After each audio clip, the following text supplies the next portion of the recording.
नमस्कार।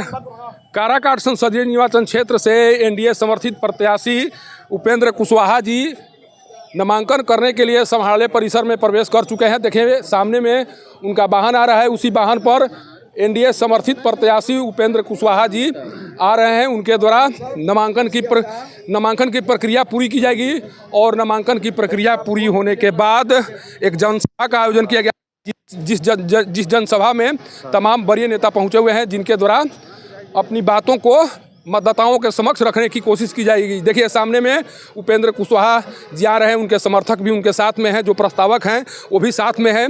और जिस तरह से अभी उनकी इस एक्टिविटी को कवरेज करने का प्रयास किया जा रहा है मीडिया कर्मियों के द्वारा, उसे भी आप कैमरे के माध्यम से देख सकते हैं।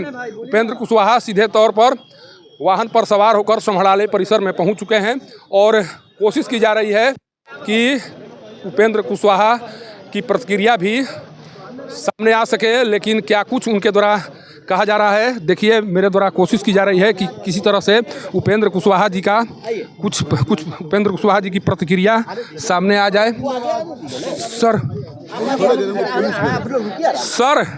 क्या स्थिति रहेगी इस बार काराकाट में, क्या स्थिति रहेगी सर? भैया क्यों पड़े हैं चक्कर में, कोई नहीं है टक्कर में। चल बोल रहे हैं कि पवन की आंधी में सबके पांव उखड़ जाएंगे। आंधी आप लोग चलाए हुए हैं, जनता में कहीं आंधी नहीं।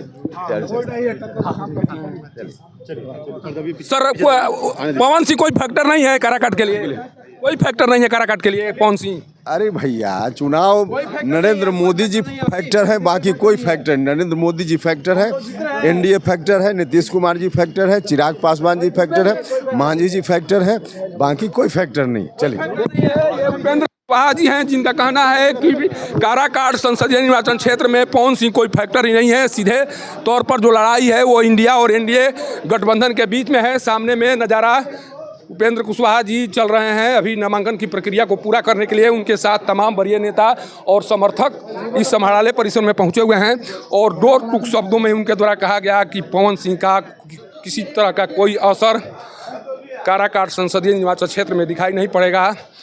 लेकिन क्या जो पावर स्टार पवन सिंह के साथ भीड़ दिखाई पड़ रही है, जिस तरह से जो दावे किए जा रहे हैं राजा राम सिंह के द्वारा, उस दावों में कोई सच्चाई नहीं है। क्या इस तरह के बयानों का मतदाताओं के ऊपर कोई असर पड़ेगा?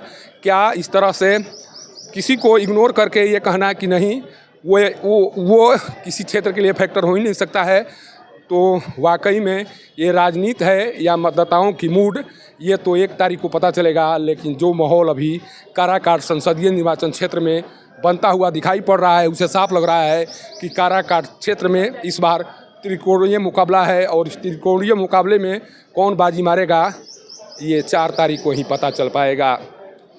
सासाराम से पब्लिक न्यूज़ के लिए सत्येंद्र चौबे की रिपोर्ट।